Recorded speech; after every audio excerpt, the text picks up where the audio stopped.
El amor del Padre. Lucas capítulo 15, versos 11 al 24.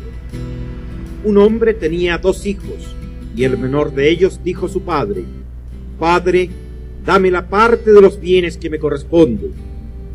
Y les repartió los bienes.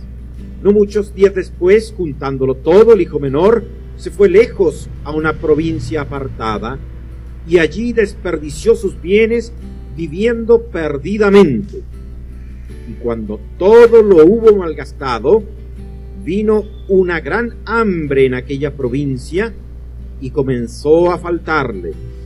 Y fue y se arrimó a uno de los ciudadanos de aquella tierra, el cual le envió a su hacienda para que apacentase cerdos. Y deseaba llenar su vientre de las algarrobas que comían los cerdos, pero nadie le daba. Y volviendo en sí, dijo: ¿Cuántos jornaleros en casa de mi padre tienen abundancia de pan, y yo aquí perezco de hambre? Me levantaré e iré a mi padre y le diré: Padre, he pecado contra el cielo y contra ti. Ya no soy digno de ser llamado tu hijo. Hazme como a uno de tus jornaleros. Y levantándose, vino a su padre. Y cuando aún estaba lejos, lo vio su padre y fue movido a misericordia, y corrió y se echó sobre su cuello y le besó. Y el hijo le dijo: Padre, he pecado contra el cielo y contra ti, y ya no soy digno de ser llamado tu hijo. Pero el padre dijo a sus siervos: Sacad el mejor vestido y vestidle, y poned un anillo en su mano y calzado en sus pies, y traed el becerro gordo y matadlo, y comamos y hagamos fiesta, porque este mi hijo muerto era y ha revivido, se había perdido y es hallado. Y comenzaron a regocijarse. Esta parábola es conocida como la parábola del hijo pródigo, pero ese nombre no me parece el más apropiado. Es verdad que las 3 parábolas de este capítulo 15 se refieren a lo que estaba perdido: la oveja, la moneda y el hijo, y manifiesta de una forma muy evidente que su condición era de total incapacidad para ser encontrado por sí mismo. La oveja es un animal muy manso y tierno, pero también es muy torpe e incapaz de encontrar su camino si se extravía. Necesita la ayuda de alguien que acuda en su rescate. De lo contrario, permanecerá en el mismo lugar hasta que muera. La moneda, naturalmente, por ser un objeto inanimado, no tiene esperanza alguna de ser hallada si es que alguien no la busca con diligencia y la encuentra. De no ser así, permanecerá indefinidamente en su lugar, sepultada en el anonimato. El hijo de nuestra parábola estaba en una situación semejante. La oveja estaba perdida sin posibilidad de salvarse hasta que vino el pastor y la carga sobre sus hombros. La moneda estaba extraviada y fue necesario que la mujer la buscara diligentemente con una lámpara y barriera su casa hasta encontrarla. Los 3 estaban perdidos, sin esperanza. Fue necesario que alguien saliera en su búsqueda. La parábola de nuestro pasaje consiste de un padre que tenía 2 hijos, y lo que resalta con inusitado brillo no es solamente la condición del hijo, sino el amor del padre, porque la situación de este hijo era fácil de imaginar cómo terminaría, pero la actitud del padre es la que sorprende. Por esta razón me gusta llamar a esta parábola el amor del Padre. Algunos creen ver en estos 2 hijos representados los ángeles en el hijo mayor y a los hombres en el hijo menor. Se apoyan en que Job también llama a los ángeles hijos de Dios. Y como ellos fueron creados antes que el hombre, piensan que esa es la lección de esta parábola. Personalmente no creo que corresponda esa interpretación, debido a que cuando el hijo menor regresa, el mayor se enojó y se llenó de envidia. Leemos en la Biblia que cuando un pecador se convierte, hay gozo en el cielo allá con los ángeles. Más bien creo que el hijo mayor representa la nación de Israel. Ellos fueron llamados primeramente en Abraham. Incluso en la iglesia misma, ellos constituyeron la base que sobre la roca que es Cristo se fueron añadiendo como piedras vivas para formar este edificio espiritual. El primer gentil lo hallamos recién en el capítulo 10 de los Hechos. Y desde Cornelio en adelante se abrió esa puerta de salvación para los gentiles. Por tanto, considero lo más lógico comprender que los dos hijos representan a los judíos primeramente y a los gentiles en su condición de hermano menor. Dios hizo de ambos pueblos uno solo. Efesios capítulo 2, verso 14. Porque Él es nuestra paz, que de ambos pueblos hizo uno, derribando la pared intermedia de separación. Los dos tienen un padre común. Malaquías capítulo 2, verso 10 dice: ¿no tenemos todos un mismo Padre? ¿No nos ha creado un mismo Dios? Así lo expresa Malaquías. A esto se refirió también el Señor cuando dijo a los judíos que en Juan capítulo 10, verso 16, tengo también otras ovejas que no son de este redil. Aquellas también debo traer y oirán mi voz, y habrá un rebaño y un pastor. El hijo mayor está representando a Israel cual pueblo escogido por Dios, y el menor a los escogidos de entre los gentiles, quienes fuimos integrados posteriormente al pacto eterno. No olvidemos que estas tres parábolas fueron dichas en respuesta a la murmuración que iniciaron los fariseos y escribas, quienes acusaban al Señor de recibir y comer con los pecadores. El hijo menor dijo a su padre: Padre, dame la parte de los bienes que me corresponde. ¿Qué atrevimiento e insolencia incurre el hombre cuando no conoce a Dios? Muchos, en su arrogancia e ignorancia, levantan voces contra el cielo diciendo: ¿por qué Dios hace así y no de esta otra manera? Romanos capítulo 9, verso 20. Mas antes, oh hombre, ¿quién eres tú para que alterques con Dios? ¿Qué le podía pertenecer a este insolente? Nada, porque voluntariamente pretendía ignorar que para tener parte de una herencia es necesaria la muerte del testador.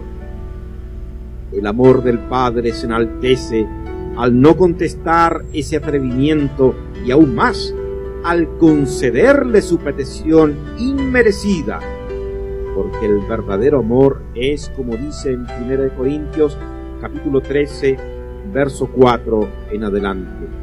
El amor es sufrido, es benigno, el amor no tiene envidia, el amor no es jactancioso, no se envanece, no hace nada indebido, no busca lo suyo, no se irrita, no guarda rencor, no se goza de la injusticia, mas se goza de la verdad. Todo lo sufre, todo lo cree, todo lo espera, todo lo soporta. Este hijo perverso redujo a dinero con prontitud lo que el padre le concedió, porque dice la palabra: no muchos días después, juntándolo todo, el hijo menor se fue lejos, y desde allí comenzó su descenso hasta terminar junto a los cerdos, comiendo de las algarrobas que ellos se alimentaban. Así fue la raza humana cuando salió de la presencia del Señor y se fue lejos para construir un mundo, pero sin Dios. Todo eso era muy predecible cómo concluiría, pero no deja de asombrarme la actitud del padre que el Señor describe en esta parábola. Él poseía un amor verdadero y profundo por su hijo, a quien había perdonado desde el mismo día que éste cometió esa fechoría. En aquellos tiempos, las noticias eran transmitidas por los viajeros, y siendo los de su nación un pueblo comerciante por excelencia, serían muchos los que contarían a este padre la situación en que se encontraba su hijo. Su alma se afligiría, pero su amor real y verdadero le impedía actuar como muchos padres lo hacen, que malentienden el significado del amor. En nuestra sociedad, que se han levantado valores propios, pero sin Dios, incluso el concepto y definición de amor está atrofiado. Muchos padres han desarrollado un vínculo afectivo muy dañino con sus hijos y que ellos definen como amor. Dicen que por amor a sus hijos, para proveerles de las necesidades que la sociedad de consumo nos ha creado, deben trabajar arduamente para obtener las comodidades que dicta esta sociedad. Pero sus hijos se crían solos, sin la presencia ni el modelo de la influencia de esa figura paterna que es indispensable para un desarrollo sano y normal de su personalidad. Llegan a la adolescencia totalmente desorientados, con las consecuencias trágicas que vemos en nuestra sociedad moderna. Y si a todo esto añadimos ese cariño, dicho así entre comillas, cariño materno, que es tan pernicioso que no acepta que sus hijos sean disciplinados, porque su corazón de madre se deshace como un pequeño cubo de azúcar que se introduce en una taza de café cada vez que el padre desea instruir y disciplinar al hijo. Allí tenemos todos los ingredientes necesarios para que ese hijo sea un candidato favorito para transformarse en un inútil y fracasado. No existe nada más nefasto y perjudicial para el niño que ese amor de madre que sobreprotege, que ahoga y lo transforma en un incapaz que no aprende a valerse por sí mismo, porque obviamente sin quererlo, ella lo transforma en el blanco favorito de las burlas de sus compañeros de colegio, entre otras cosas. Todo esto afecta profundamente al niño para que pueda pasar exitosamente esa etapa difícil y complicada de la adolescencia. Sin la influencia de la figura paterna y la sobreprotección desmedida de la madre, es muy fácil que el niño siga la figura de la madre como modelo, trastocando los valores fundamentales para un desarrollo sano de su personalidad. En casos extremos puede llegar a ser afeminado en menor o mayor grado. Estos errores en la responsabilidad que han recibido de Dios para educar a sus hijos puede conducir a consecuencias tan graves como que el niño llegue a ser inseguro, sin confianza en sí mismo y de una baja autoestima, o simplemente pasar al otro extremo y ser abiertamente un rebelde. Su personalidad se balanceará entre estos dos extremos. Hoy, los grandes maestros, en su mayoría ateos, dicen, exhibiendo sus títulos universitarios, al niño no hay que castigarlo, sino que se debe conversar con él. Es verdad que la primera instancia debe ser una reprensión verbal, pero lo que muchos padres pretenden ignorar es que la disciplina y enseñanza debe comenzar desde la cuna y necesita ser respaldada por un ejemplo de vida en el hogar. Indudablemente que si han descuidado esa formación básica que se adquiere desde su nacimiento hasta los 6 años, que es la etapa que Dios nos ha conferido a los padres como responsabilidad para moldear esa criatura, después de todo esfuerzo que se haga será inútil. Un árbol, cuando está tierno, puede ser enderezado, pero cuando ya ha crecido, torcido, es imposible. Los sociólogos, psicólogos y expertos en educación infantil podrán decir lo que quieran, pero yo estoy para enseñar lo que dice Dios.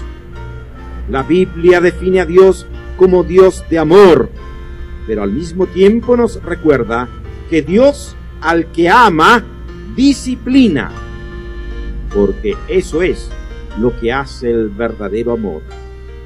Leeré varios versículos de la palabra del Señor para respaldar este argumento. Dice en Proverbios 22, verso 6: instruye al niño en su camino, y aun cuando fuere viejo, no se apartará de él. Proverbios capítulo 1, verso 8: oye, hijo mío, la instrucción de tu padre, y no desprecies la dirección de tu madre. Proverbios capítulo 3, verso 12: porque Jehová al que ama castiga, como el padre al hijo a quien quiere. Proverbios 23, verso 13: no rehúses corregir al muchacho, porque si lo castigas con vara, no morirá. El Señor ha hecho una parte en la anatomía del cuerpo muy apropiada para esos castigos. Proverbios capítulo 19, verso 18: castiga a tu hijo en tanto que hay esperanza, mas no se apresure tu alma para destruirlo. Efesios capítulo 6, verso 1: hijos, obedeced en el Señor a vuestros padres, porque esto es justo. Efesios capítulo 6, verso 4: y vosotros padres no provoquéis a ira a vuestros hijos, sino criadlos en disciplina y amonestación. Nótese que no dice del psicólogo ni de los especialistas contemporáneos, dice criadlos en disciplina y amonestación del Señor. Esta es la instrucción que nos entrega Dios para educar a nuestros hijos conforme a su voluntad, pero de ninguna manera nos garantiza un éxito pleno en la formación de nuestros hijos. Únicamente nos exime de responsabilidades si ellos fracasan en la vida. La Biblia registra muchos casos de fieles siervos de Dios que tuvieron hijos que provocaron gran amargura a sus padres. El padre que nos describe el Señor en esta parábola actuó con prudencia y sabiduría porque sentía un amor sano y verdadero por su hijo. No salió corriendo en busca de su hijo cuando éste aún se hallaba en pecado y sin arrepentimiento, desperdiciando sus bienes en esas tierras lejanas. Hoy, los especialistas en la conducta humana recién se han dado cuenta que para poder ayudar a alguien que está sumergido en una vida deplorable, alcohol, drogas, apuestas, etc., es necesario que éste toque fondo y reconozca por sí mismo su triste condición, que admita su mal, para tan solo entonces intervenir y rescatar. Lucas capítulo 15, versículo 17 al 20 dice: y volviendo en sí, dijo: ¿cuántos jornaleros en casa de mi padre tienen abundancia de pan, y yo aquí perezco de hambre? Me levantaré e iré a mi padre y le diré: Padre, he pecado contra el cielo y contra ti. Ya no soy digno de ser llamado tu hijo. Hazme como uno de tus jornaleros. Y levantándose, vino a su padre. cuando tocó fondo en su triste condición, vino el Espíritu Santo y lo hizo despertar de su necedad, porque estaba fuera de sí. Ahora, con la intervención divina, pudo razonar y ver su torpeza y pecado. Es muy significativo que el Señor dice en esta parábola en 2 oportunidades que ese hijo fue hallado, versos 24 y 32, porque no se trata de que el hijo regresó por iniciativa propia, sino que fue hallado. Y en la lección espiritual que nos entrega en esta parábola es que fue hallado. El Espíritu Santo salió a su encuentro y lo hizo volver en sí. Porque al igual que la oveja y la moneda en las parábolas anteriores, estaba en una condición de perdido absolutamente. Requería que alguien saliera en su búsqueda, porque el hombre no busca a Dios. Es Dios quien busca en su misericordia al hombre. Esto lo vemos desde el primer pecado que cometió el hombre en el jardín del Edén. Génesis capítulo 3, versos 8 al 9. Y el hombre y su mujer se escondieron de la presencia de Jehová Dios entre los árboles del huerto. Mas Jehová Dios llamó al hombre y le dijo: ¿dónde estás tú? En Romanos capítulo 3, verso 11 también nos habla de esta incapacidad humana. No hay quien entienda, no hay quien busque a Dios. Esa es la realidad de la condición nuestra en nuestros pecados. Una vez que el Espíritu Santo intervino en su vida y le hizo ver su condición, fue movido al arrepentimiento, porque hasta el arrepentimiento es de origen divino. Vea usted en Hechos capítulo 11, en el versículo 18. Entonces, oídas estas cosas, callaron y glorificaron a Dios, diciendo: de manera que también a los gentiles ha dado Dios arrepentimiento para vida. Romanos capítulo 2, verso 4.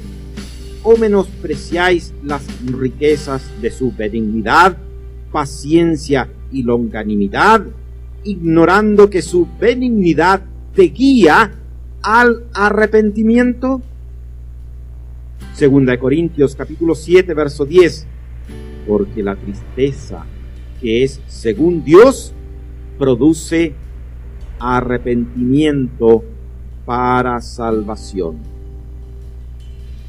Y esta obra del Espíritu Santo en su vida le permitió levantarse e ir al Padre. Es aquí cuando vemos el amor del Padre en todo su esplendor y hermosura. Dice el verso 20: y levantándose, vino a su padre, y cuando aún estaba lejos, lo vio su padre, y fue movido a misericordia, y corrió, y se echó sobre su cuello, y le besó. Cuando aún estaba lejos, lo vio su padre. Esto solamente se entiende porque su padre estaba permanentemente, cada día, a la puerta de su casa, mirando el camino por donde se fue su hijo y esperando que regresara. Un día divisó a lo lejos la figura inconfundible de ese hijo que tanto amaba. Su corazón se llenó de gozo, corrió a su encuentro y se echó sobre su cuello y lo besó. Luego el padre le otorgó el mejor vestido. Isaías capítulo 61, verso 10 dice: en gran manera me gozaré en Jehová, mi alma se alegrará en mi Dios, porque me vistió con vestiduras de salvación, me rodeó de manto de justicia, como a novio me atavió, y como a novia adornada con sus joyas. El anillo es símbolo de la realeza y autoridad, porque además de la condición de hijos suyos, nos hizo reyes y sacerdotes, como dice en Apocalipsis 1:6. El calzado representa nuestro nivel de libres, porque los esclavos andaban descalzos, pero también nos habla que ahora nos ha calzado con el apresto del Evangelio para que llevemos a otros este mensaje glorioso de salvación, no para predicarnos a nosotros mismos con testimonios y cosas extrañas, sino solamente a Él, porque toda la gloria es suya. Que así sea. Gracias sean dadas a ese Padre amoroso que nos ha amado de tal manera.